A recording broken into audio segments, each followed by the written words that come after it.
Sean Brokensha, he joins us on the line now.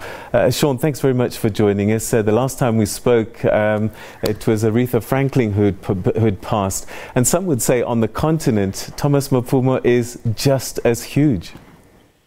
Well, certainly, you know, he's Zimbabwe's most famous, most recognized international icon. So he's the most famous musician to have come out of Zimbabwe, without doubt. And he created a new type of music, which, in his name you find the name of the music. It's called tuku, which is the middle part of his name.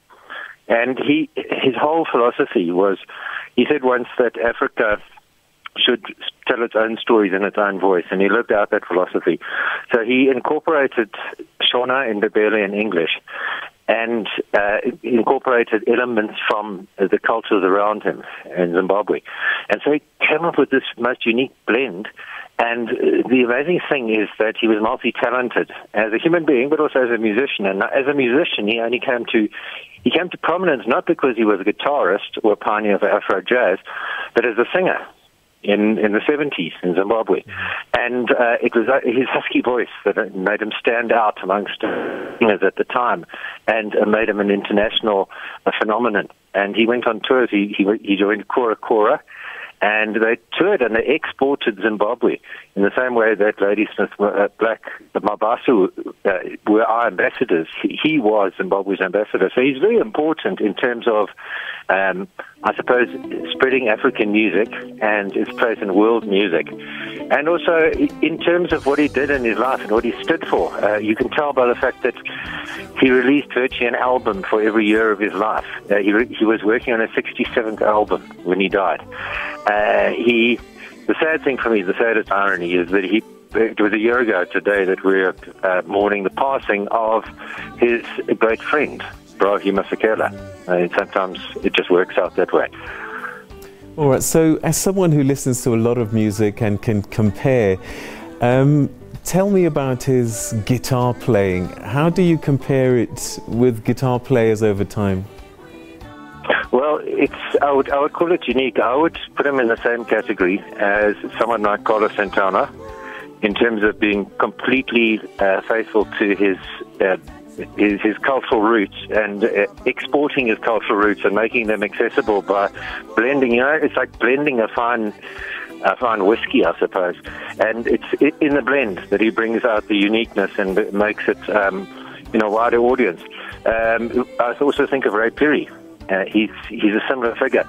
Is this the way the sound coming out of the guitar might be completely different to what Western ears are used to, but the brilliance of the technique is undeniable, which is what brought Ray's unique style to the Western musical lexicon, I guess. And the same is absolutely true for Oliver. He had a uniqueness about him. In his own field, absolutely unrivaled. And just depending on how you put that great list of your 10 greatest guitarists, in one of those lists you'll find him. And being a social commentator, he was always able to interpret, I guess, what was happening around him into his music, but also sing it in a way that was listenable and relevant for the times that he was living in. This is a person who sang over many decades, much like Aretha Franklin, I guess, in the ability to do something like that. Well, you've got to see him in a broader context than just his music to answer that question, because he was a filmmaker as well. He was a UNICEF Goodwill Ambassador. He was a businessman. He was a philanthropist. He was an activist. So music was just part of that. In that way, I think of him in the same way as Bob Marley. Music was just part of his expression of his humanity, I guess, and his spirit and his belief. And music was obviously a core part of it, but there was more to the man than just being an internationally renowned musician.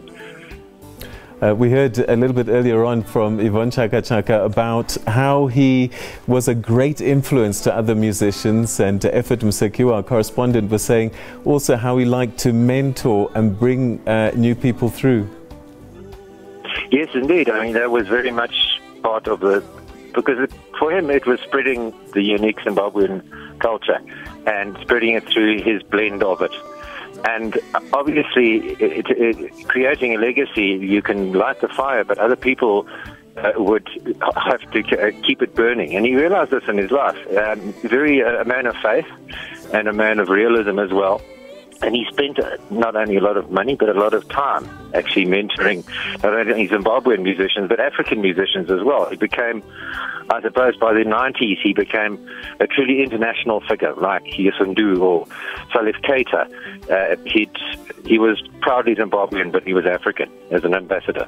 All right, Sean Brokensha, thanks very much indeed for sharing your thoughts with us this evening and giving us another perspective of this man, iconic man, Oliver Mtukudzi, who sadly has passed away this afternoon in Harare in Zimbabwe.